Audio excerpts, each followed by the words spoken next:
آپ کو اللہ نے دونوں قوتیں دی تھیں۔ صوفیوں کے یہاں تو یہ مسلم اصول ہے کہ جتنا کسی کا مرتبہ بلند ہوتا ہے اتنا ہی وہ عاجز اور منکسر ہوتا ہے۔ جیسے اس کی معرفت اور قرب بڑھتی ہے اسی طریقے سے اس کی بندگی بڑھتی ہے۔ یہاں تکبر کا کوئی مقام نہیں ہے، تکبر کا اس پورے قصے میں کوئی درجہ نہیں ہے۔ آدمی میں تکبر ہے تو سمجھو کہ اس نے اس راستے کے اوپر قدم ہی نہیں رکھا۔ تکبر انتہائی جہالت ہے۔ جب انبیاء میں تکبر نہیں ہے تو ان کی امت میں تکبر کی کیا گنجائش ہے؟ تکبر کے معنی یہ ہے کہ نہ اس نے اپنے آپ کو سمجھا اور نہ اس نے خدا کو سمجھا۔ اگر کسی کو جسے نہ خدا کی پہچان ہے اور نہ اپنی پہچان ہے وہی تکبر کرتا ہے، ورنہ جس نے اپنے آپ کو پہچانا اور جس نے خدا کو پہچانا اس نے پورا نہ پہچانا، تھوڑا ہی پہچانا تو وہ عاجزی اور بندگی کرے گا، تکبر کبھی نہیں کرے گا۔ تکبر محض جہالت ہے۔ دنیا نے جو سب سے بلند شخصیت دیکھی ہے اس نے ہمیں بتایا کہ بلندیوں کے ساتھ ساتھ انتہائی پستی کی بھی ضرورت ہے۔ دنیاوی کام دیکھو تو اس میں کمال ہے، عبادت دیکھو تو اس میں کمال ہے، روحانی عرفان دیکھو تو اس میں کمال ہے۔ انسان کامل ایک محاورہ ہے جو تصور میں استعمال کرتے ہیں، حقیقت میں انسان کامل صرف رسول اللہ صلی اللہ علیہ وسلم ہے، اور اگر کسی کو یہ درجہ ملے تو صرف جزوی طور پر مل سکتا ہے۔ جیسے روشنی کا ایک پرتو ہے، اصلی روشنی تو رسول اللہ صلی اللہ علیہ وسلم کی روحانیت کی ہے۔ بلندی اور پستی کے مسئلے کی طرف سورہ نجم میں ہے جہاں معراج کا ذکر ہے، فرمایا گیا ہے کعبہ قوسین او ادنا، کہ آپ یعنی رسول کریم صلی اللہ علیہ وسلم 2 کمان کے فاصلے پر تھے، بلکہ اس سے بھی قریب۔ اس کے بعد اللہ تعالیٰ فرماتا ہے ما اوحا الی عبدی ما اوحا، یعنی اللہ تعالیٰ نے وہ وحی کی جو وحی کی، یعنی اس کی کوئی تعریف نہیں کی گئی۔ کون سی وحی تھی؟ جیسے ہم کہتے ہیں کہ اس نے کہا جو کچھ کہا، اس نے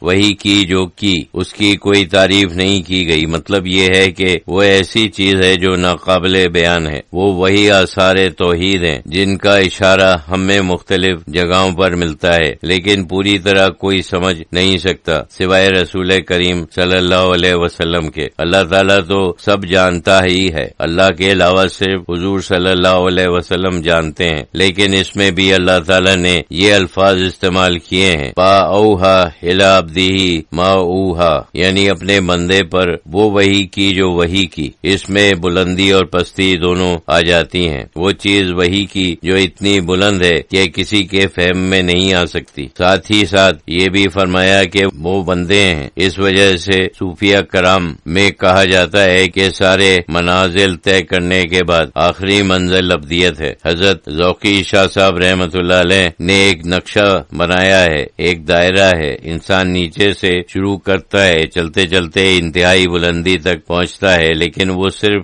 آدھا راستہ ہے، پھر دائرے کا دوسرا نصف ہے اور وہ نیچے آتا ہے، وہیں آ جاتا ہے جہاں سے شروع کیا تھا، لیکن اب وہ شخص نہیں جو پہلے تھا، اب وہ ان سارے منازل اور سارے ادراک اور عرفان سے مزین ہے، لیکن ابدیت کے لحاظ سے وہ اسی حالت میں آ گیا ہے جس حالت میں اس نے شروع کیا تھا۔ یہ ایک راز ہے جو صوفیوں نے بیان کیا ہے۔ ہم اس کا مکمل نمونہ رسول کریم صلی اللہ علیہ وسلم میں دیکھتے ہیں۔ اسی طریقے سے ہم دیکھتے ہیں کہ آپ کو اپنی امت کی روحانی اور اخلاقی حالت کی بے حد فکر تھی اور ہے، ساتھ ہی ساتھ ان کی جسمانی حالت کی بھی فکر تھی اور ہے۔ جس وقت خطرہ ہوتا تھا تو آپ فوجی دستوں کی قیادت فرما کر خود دشمن کے مقابلے کے لیے تشریف لے جاتے تھے، جنگ کی قیادت فرماتے تھے۔ حالانکہ اتنی بلند روحانی ہستی کے لیے یہ بہت تکلیف دہ بات ہے کہ اس قسم کی دنیا میں آ جائیں، ہتھیار، رسد، سفر اور پھر لوگوں کے ساتھ لڑنا، دست بدست لڑائی، تیر اندازی وغیرہ۔ انسانوں کے